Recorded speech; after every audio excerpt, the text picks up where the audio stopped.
Class, कैसे हो आप लोग। मैं आशा करती हूँ आप लोग अच्छे होंगे और सभी अपने घर में होंगे, सेफ होंगे, सुरक्षित होंगे। और कोरोना, जैसे कि हम सब जानते हैं कि कोरोना महामारी पूरे विश्व में फैल चुकी है, तो अपना ख्याल रखिए, अपनों का ख्याल रखिए, सुरक्षित रहिए और पढ़ाई भी कीजिए, मन लगाकर पढ़ाई कीजिए।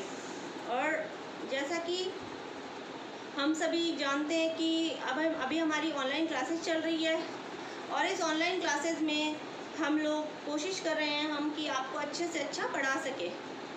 और आपसे भी हम लोग यही उम्मीद करते हैं कि आप भी अच्छे से पढ़ाई कीजिए, मन लगाकर और आगे बढ़िए। मैं आपकी न्यू टीचर हूँ, मेरा नाम चांदनी तंवर है। मैं आपको आज से हिंदी पढ़ाऊँगी। चलिए हम स्टार्ट करते हैं पढ़ना।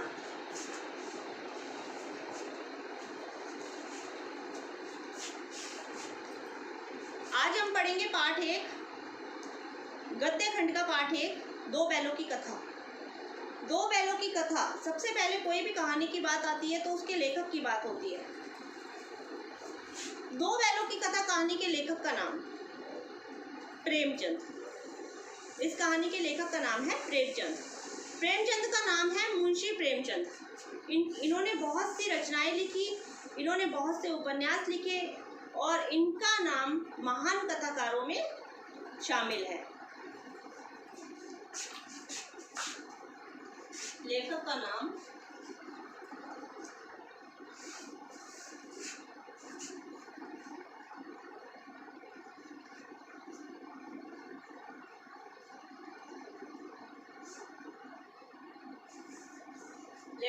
है प्रेमचंद।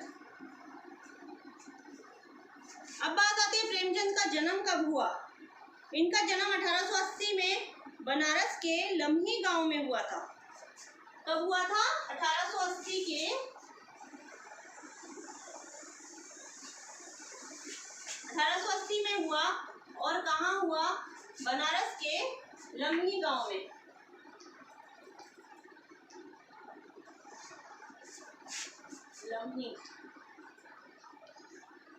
लम्ही गांव में हुआ था। प्रेमचंद का जीवन अभावों में बीता और उन्होंने शिक्षा विभाग में नौकरी की। लेकिन जब आज़ादी की लड़ाई हुई, जब आंदोलन हुआ, असहयोग आंदोलन, तो इन्होंने अपनी नौकरी से भी त्यागपत्र दे दिया। इन्होंने अपनी नौकरी भी छोड़ दी उस आंदोलन में भाग लेने के लिए और इन्होंने आज़ादी की उस लड़ाई में, उस आंदोलन में भाग लिया। फिर इनका 1936 में देहांत हो गया। इनका देहांत कब हुआ था? इनका देहांत हुआ था 1936 में। 1936 में इनका देहांत हो गया। इनकी जो रचनाएं हैं उसमें जातिवाद को लेकर, मजदूरों की दयनीय स्थिति, किसानों और मजदूरों की, दलित वर्गों का शोषण, जो मतलब दलितों का शोषण किया जाता था, जो गरीब लोग होते थे उनका शोषण करते थे दलितों का जैसे, और स्त्रियों की जो दुर्दशा थी, स्त्रियों को भी भला बुरा बोला जाता था, ताने दिए जाते थे, उनको भी, उनके बारे में इनकी रचनाओं में उल्लेख किया गया है। इनकी रचना में उसी के बारे में वर्णन किया गया है। इनकी रचनाओं की सबसे बड़ी बात यह है कि इनकी रचनाएं बिल्कुल सरल और सजीव हैं। बिल्कुल सरल और सजीव रचनाएं हैं इनकी। अब हम पाठ के बारे में परिचय लेंगे। पाठ का परिचय दूंगी मैं आपको। दो बैलों की कथा हमारी कहानी है। इस कहानी में दो बैलों के बारे में बताया गया है। यह कहानी प्रेमचंद की प्रसिद्ध कहानियों में से एक है और इस कहानी में प्रेमचंद ने एक किसान और पशुओं के बीच का भावात्मक संबंध का वर्णन किया है कि किस तरह से एक पशु और एक इंसान में भी प्यार हो सकता है। बेजुबान जानवर भी इंसान को इतना प्यार कर सकते हैं। इस कहानी में यह बताया है। और इस कहानी में आज़ादी के बारे में वर्णन किया गया है कि हमें, इस कहानी में यह भी बताया गया है कि हमें स्वतंत्रता कभी भी आसानी से नहीं मिलती और इसके लिए हमें प्रयत्न करना पड़ता है, लड़ाई लड़नी पड़ती है, संघर्ष करना पड़ता है, तभी हम स्वतंत्र हो पाते हैं। इस कहानी में आज़ादी के आंदोलन की भी भावना जुड़ी हुई है, स्वतंत्रता की भावना भी जुड़ी हुई है। अब इस कहानी में मैं आपको बताऊंगी, इस कहानी में दो पात्र होते हैं। प्रेमचंद के जो कहानी के दो पात्र हैं, मुख्य पात्र उनका नाम होता है हीरा और मोती। हीरा और मोती दो बैल होते हैं, और ये दोनों बैल होते हैं झूरी किसान के। किसके होते हैं? झूरी किसान के। दोनों बैलों में घनिष्ठ मित्रता होती है, दोनों बैल दोनों दोस्त होते हैं। अब एक बार झूरी किसान हीरा और मोती को अपने ससुराल भेजने का निश्चय करता है, लेकिन जब वो उनको अपने ससुराल भेज देता है तो उन दोनों को यह बात अच्छी नहीं लगती और वो वहाँ से जो खूंटा होता है उसे छुड़ाकर भाग जाते हैं। जब वो भाग जाते हैं वहाँ से तो वो वापस आके झूरी के पास आ जाते हैं, और झूरी के पास जब आते हैं तो झूरी उन्हें गले से लगा लेता है, प्यार करता है। लोग गांव वाले भी खुश हो जाते हैं, गांव में उत्सव मनाए जाते हैं। फिर लेकिन झूरी की जो पत्नी होती है वो, उसको ये बात अच्छी नहीं लगती। उसके स्वागत में जो तालियां बजाते हैं गांव वाले, वो उन्हें अच्छी नहीं लगती जो झूरी किसान उससे इतना प्यार करता है। तो वो नाराज हो जाती है और वो गुस्से में उसको गुस्सा आ जाता है और वो गुस्से में उनको सूखा भूसा खाने को देती है। अब दूसरे दिन फिर उसके झूरी के साले को यह बात पता चलती है कि वो घर पहुंच गए हैं, और वो फिर से उन्हें पकड़कर ले जाता है, और इस बार ले जाके मोटी रस्सी से बांध देता है और बांध देता है। अब फिर उनको फिर सूखा चारा खाने को देता है।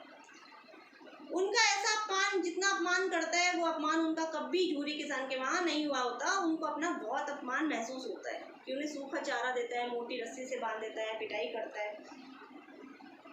फिर जब हल जोते जाते हैं तो उन बैलों को, जब भी वो बैल जाते हैं तो बैल एक कदम भी आगे नहीं बढ़ाते, वो वहीं की वहीं रुके रहते हैं। तो उनकी वो झूरी का साला बहुत पिटाई करता है और पिटाई करके उन्हें बांध देता है, और फिर रोज उनसे हल जोते जाते हैं और पिटाई की जाती है।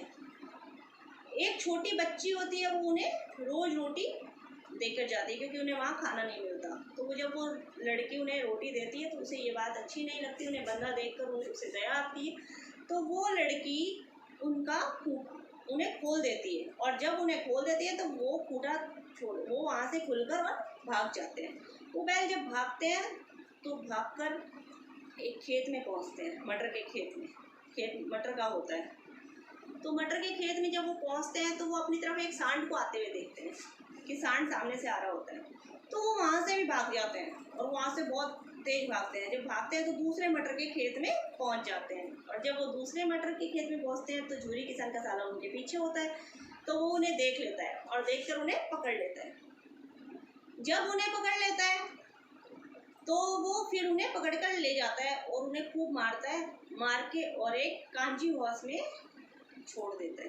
कांजी हौस क्या होता है?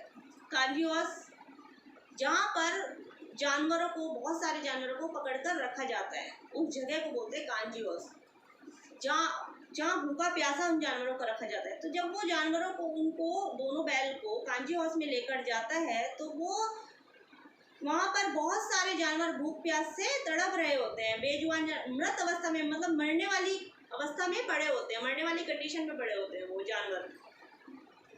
तो वहाँ पे इतने सारे पशु जब ऐसी हालत में पड़े रहते हैं, वहाँ पे हीरा मोती को भी वो रख देता है, वहाँ पे छोड़ देता है। अब उनको भी वहाँ ले जाके बांध देता है, और बांध के उन्हें भी खाना नहीं देता, और उनकी भी खूब पिटाई करता है।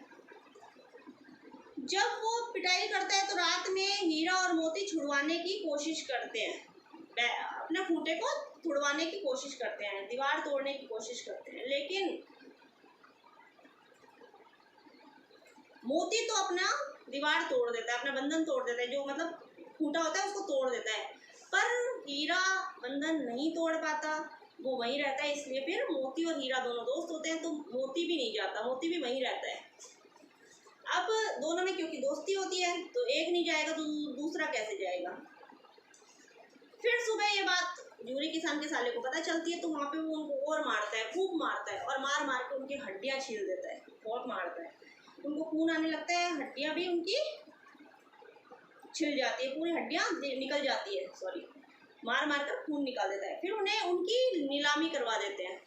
जब उनकी नीलामी हो जाती है तो नीलामी एक कसाई को करवाई जाती है, तो एक कसाई को उन्हें बेच दिया जाता है।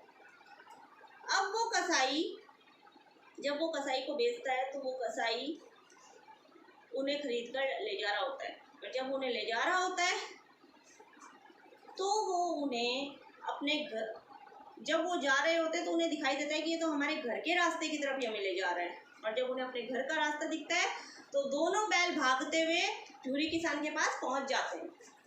और जब झूरी किसान उन्हें देखता है तो उन्हें प्यार से गले लगा लेता है, उन्हें प्यार करता है। गांव में उत्सव मनाए जाते हैं उनकी, लेकिन वो दोनों बैल बहुत डरे हुए सहमे से होते हैं। और जब वो वहाँ पहुँच जाते हैं तो वहाँ पहुँचने के बाद झूरी किसान उन्हें बहुत प्यार करता है।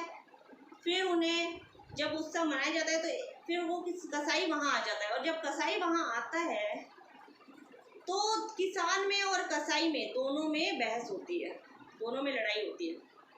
अब जब दोनों में लड़ाई होती है तो दोनों लड़ने लग जाते हैं। दोनों लड़ते हैं तो फिर जो मोती होता है,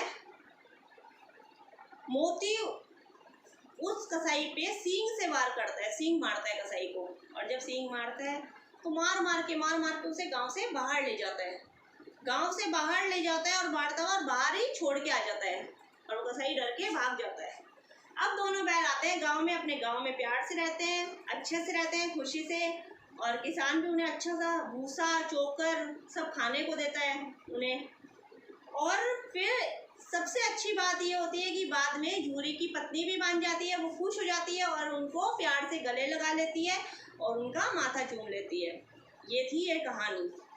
और इस कहानी में ये दिखाया गया है, इस कहानी में यह समझाया गया है कि बेजुबान जानवर भी प्यार करते हैं, और इंसान में, कृषक में, किसान में और जानवर में, दोनों में आपसी प्रेम को इस कहानी में बताया गया है, वर्णन किया गया है कि दो बैल अपने आप को स्वतंत्र करने के लिए कितनी लड़ाई लड़ते हैं, उन्हें संघर्ष करना पड़ता है, यह भी इस कहानी में बताया गया है।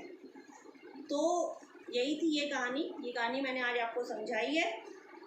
अब नेक्स्ट क्लास में आगे करेंगे हम। आप इसके कोई भी क्वेश्चन आंसर हो, कोई भी आपके दिमाग में, कोई आपके माइंड में कुछ हो तो आप नोट डाउन करके रखना। इस कहानी के बारे में कुछ आपको नहीं समझ में आया हो तो बताना, कल हम इससे आगे का करते हैं। कल मैं आपको शब्दार्थ और क्वेश्चन आंसर और इस कहानी के बारे में एक बार दोबारा बता दूंगी। तो आज क्लास यहीं ऑफ करते हैं। बाय। आप सेफ रहिए।